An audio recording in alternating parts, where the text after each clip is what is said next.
Good morning, ma'am. Good morning, classmates. Let me introduce myself. My name is Jade Dilargo, and I will be tackling about pigeons and creoles, a comprehensive examination of language, contact, and evolution.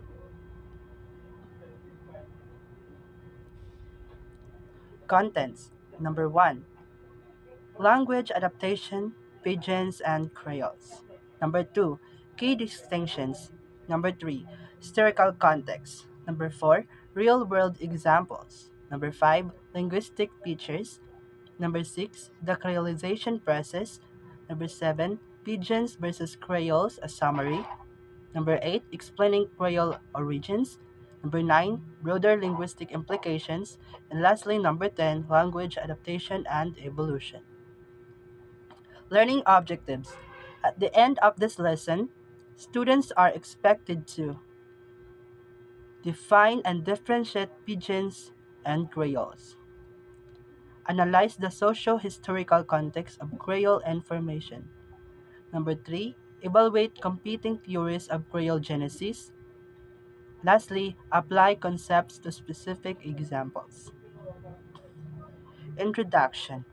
Language, adaptation, pigeons, and creoles. Unique examples of language evolution in diverse historical contexts. Pigeons, temporary communication tools. Creoles, fully functional languages with native speakers. This presentation explores the region's characteristics and development.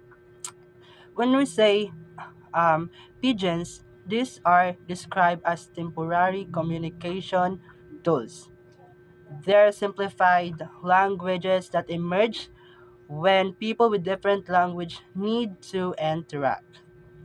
When we say creoles, these are presented as fully functional language with native speakers. They develop from pigeons over time, becoming more complex and established as a community primary language. Defining pigeons and creoles. Key distinction. These slides contrast pigeons and creoles. Pigeons are simplified languages with varied vocabulary and used for specific purposes and lacking native speakers. Creoles, on the other hand, are fully developed languages. They evolved from pigeons, have native speaker, and are used in all aspects. Historical origins or historical context. The slide discusses the historical context in which pigeons and creoles developed. It highlights three key areas: trade communication between traders and port cities, colonization, communication between colonizers and colonized population, and slavery, communication among diverse groups and plantation societies. This situation created environments where people speaking different language just need to find ways to communicate, leading to emergence of pidgins and subsequently creoles. Examples of pidgins and creoles. Real world examples. This slides gives real world examples of pidgins and creoles. Tok Pisin, Papua New Guinea, Rusinork, Russia, Norway, and Chinook jargon, Pacific Northwest, North America, are shown as example of pidgin, simplified languages used for communication between groups speaking different languages. Haitian Creole, Jamaican Patois, and Louisiana Creole are examples of Creoles languages that evolved from pidgins and are now fully fledged language with native speakers. Key characteristics, linguistic features. This slides outlines the key linguistic differences between Pidgins and Creoles. Pidgins are characterized by simplified grammar, limited vocabulary, lexifier language influence, and a lack of native speakers. Creoles, in contrast, have expanded grammar and vocabulary. Native speakers are relatively stable and standardized and are often formally codified, meaning they have standardized spelling and grammar rules. Developmental stages of Creoles. The Creolization process. These slides describe the stages of Creole development. Begins with a jargon stage, inconsistent communication, followed by stabilization, consistent grammar and vocabulary. Then comes expansion, increased complexity to meet needs. And finally, creolization. Pidgin becomes a first language for a community. Comparison of Pidgins and Creoles. Pidgin versus Creoles, a summary. This is a summary table comparing Pidgins and Creoles across several features. Pidgins lack native speakers, have simplified grammar and limited vocabulary, and serve primarily specific communicative purposes. They tend to be unstable and variable.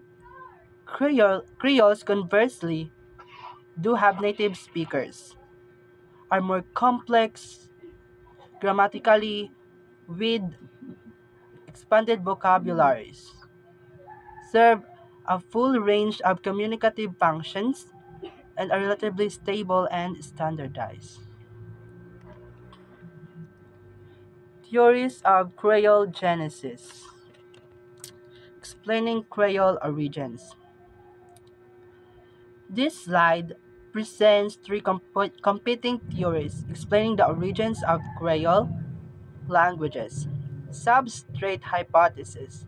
This theory suggests that Creoles reflect the languages of the colonized population. Example, African influence on Haitian Creole.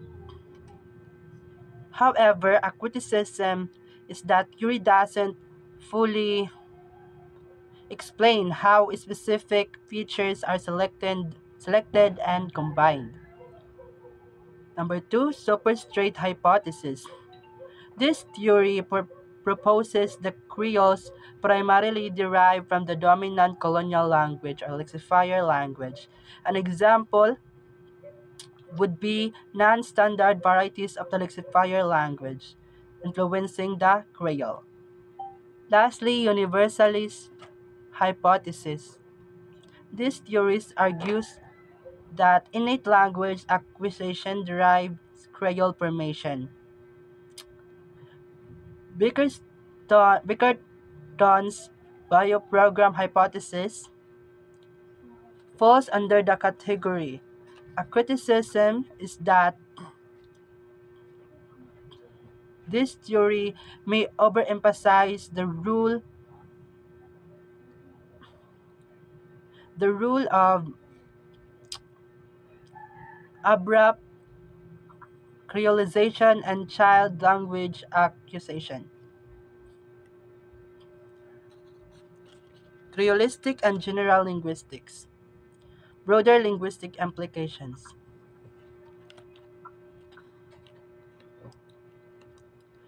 This slides discusses the broader linguistic implications of Creole studies for linguistics. Number one, contribution to language, contact chains, and social linguistics. The study of Creole provides valuable insight into how language just changed and evolved when different language communities come into contact. This is relevant to social linguistics, which studies the relationship between language and society. Number two, informed general linguistics. Creoles offer a unique window into language acquisition, how people learn languages and languages variation. the differences between different ways of speaking a language. Studying them can help us understand fundamental principles of language itself. Study of lectal continua. Creoles often exist within lectal continua, a range of language varieties that gradually shift from one to another. Example, from the standard language to a Creole. Studying this continua help us understand the fluidity of language change. In essence, the slides argues that the study of Creole isn't just about Creoles themselves, it offers important contribution to our overall understanding of how language work and change. Conclusion. Language adaptation and evolution. So, in conclusion, it emphasizes the Pidgin and Creoles are fascinating example of how language adapt and evolve in response to contact between different language communities. Furthermore, studying them provides valuable insight into broader linguistic processes, including language, contact, change in the relationship between language and society. The study of this language illuminates fundamental aspects of language evolution and the dynamic nature of communication. References